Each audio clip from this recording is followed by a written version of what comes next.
దశ మహావిద్యలులోని మూడవ అవతారమే శ్రీ షోడశి దేవి. పేర్లు షోడశి, శ్రీ విద్య, త్రిపుర, లలిత. లక్షణం సిద్ధి, విద్య, మోక్షదాత్రి. భైరవం కామేశ్వర. గ్రహం బుధుడు. అవతారాలు జమదగ్ని. దశ మహావిద్యల్లోని మూడవ అవతారమే శ్రీ షోడశి దేవి. ఈ దేవి తాంత్రిక దేవతగా ఉంటూ బుధగ్రహమునకు సంబంధించిన దేవతగా చెప్పవచ్చు. సాత్విక ఆరాధనలో ఈ త్రిపుర దేవి లలితాదేవిగా పూజలు అందుకుంటుంది. ఈ మహావిద్యను 16 సంవత్సరాల వయస్సు గల అమ్మాయి రూపంగా వర్ణించబడింది. అందువల్లనే షోడశి 16 సంవత్సరాలు అని పేరు వచ్చింది. మానవ శరీరంలో థైరాయిడ్ గ్రంథులకు ఈ త్రిపుర దేవి కారకురాలు అవుతుంది. జాతకంలో బుధుడు పాపస్థితిలో, చెడు స్థితిలో ఉంటే థైరాయిడ్ గ్రంథిలో లోపములు కనబడతాయి. జ్యోతిష్య శాస్త్రం, అకౌంట్లు, నృత్యం, సంగీతం, ప్రేమ, శృంగారం, గణిత శాస్త్రం, ఎలక్ట్రానిక్, టెలికమ్యూనికేషన్, సెల్ ఫోన్లు, జర్నలిజం, పుస్తక రచన, పేపర్ మిల్లులు, డాక్టర్లు, వీటన్నిటినీ త్రిపుర దేవి ఆధిపత్యం వహిస్తుంది. ఈ త్రిపుర దేవి ముల్లోకాలలో కల్లా అందమైనటువంటి దేవత. ముల్లోకాలకు ఆధిపత్యం వహిస్తుంది. ఈ త్రిపుర దేవి సాధకుడికి ఆకర్షణ శక్తిని ఆ దేవి ఇస్తుంది. త్రిపుర అంటే ముల్లోకాలన్నీ పాలించే సుందరి అని అర్థం. ఈ దేవత శ్రీ విద్యా స్వరూపిణి. ఈ మాత మాంగళ్య సౌభాగ్యాన్ని ప్రసాదిస్తుంది. లలిత అష్టోత్తరములతో అమ్మని పూజించటం ద్వారా అమ్మ ప్రీతి చెందుతుంది. మాంగళ్య బలాన్ని కోరుతూ ముత్తైదులకు పూజ చేయాలి. శ్రీ త్రిపుర దేవి తన భక్తులకి భోగం, మోక్షం రెండిటినీ ప్రసాదిస్తుంది. ఈ దేవి స్తోత్రం పఠించటం వల్ల సకల రోగాలను నిరోధించి మంచి ఆరోగ్యాన్ని అందిస్తుంది. మనం నిత్యం పూజించే లలితాదేవినే త్రిపుర దేవి అనే అంటారు. ఆవిడే త్రిపుర దశ మహావిద్యల్లో అన్ని దేవతలు భయంకర రూపాల్లో దర్శనమిస్తారు.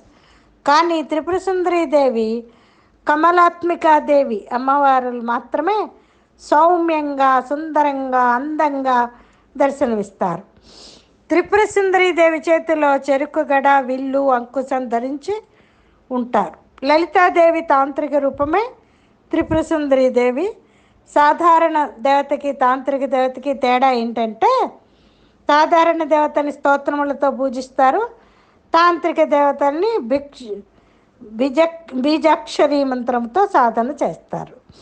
ఏంటి, సాధారణ దేవతనేమో స్తోత్రాలతో పూజిస్తారు. ఈ తాంత్రిక వాళ్ళని బీజాక్షర మంత్రాలతో సాధన చేస్తారు. త్రిపుర దేవిని షోడశి, మహాత్రిపుర లలితాదేవి, రాజరాజేశ్వరీదేవి, శ్రీ విద్య అని పేర్లు ఉన్నాయి. సుందరీదేవి ఆరాధన చేస్తే లోకంలో అన్ని భోగాలను అనుభవిస్తారు అని పురాణాలు చెబుతున్నాయి. త్రిపుర దేవి యంత్రశక్తి శ్రీచక్రం. ఈ శ్రీచక్రంలోని అమ్మవారి అసలు శక్తి దాగి ఉంటుంది. బాలా త్రిపుర దేవి ఇప్పటికే ఏదో ఒక రూపంలో మధురలో తిరుగుతూ ఉంటారు అని భక్తుల నమ్మకం. లలిత అంటే ఆధ్యాత్మికంలో ఆటలు ఆడేది అని అర్థం. ఈ సృష్టిని ఆడించేది లలిత దేవి. అందుకే లలిత సహస్రనామావళి చదివితే గొప్ప శక్తి మనల్ని నడిపిస్తుంది. త్రిపుర దేవి బాలరూపంలో చాలా సాత్వికంగా కనిపిస్తుంది. షోడశి సాధనను ఆనందం కోసం, విముక్తి కోసం చేస్తారు.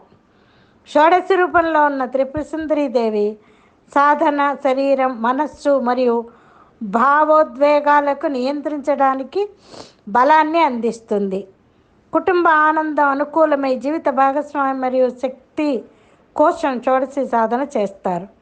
పంచాక్షరి మహామంత్రాన్ని అధిష్టాన దేవతగా పూజిస్తారు. లలితా మహాత్రిపుర దేవిని సకల లోకాతీతమైన కోమలత్వం కలిగిన మాతృమూర్తి అమ్మవారు. అమ్మవారి సృష్టిలోని సౌందర్యమంతటికీ ప్రధాన దేవత.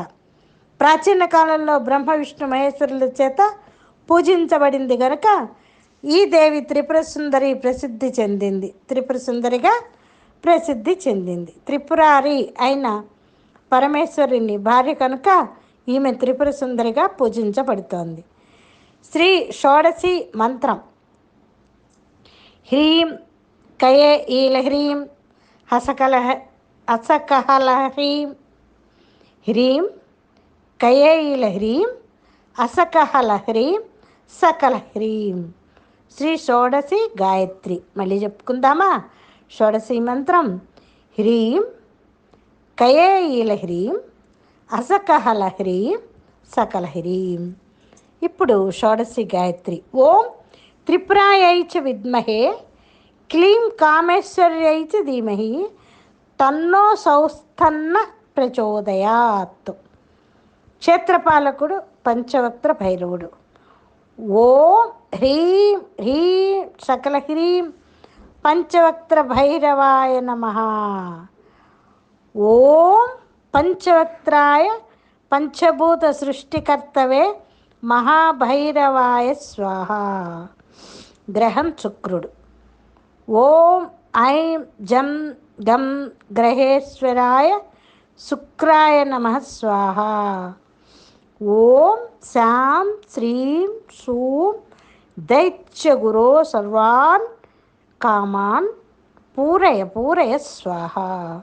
సర్వం శ్రీ త్రిపుర సుందరీ దేవత పాదార్పణమస్తు.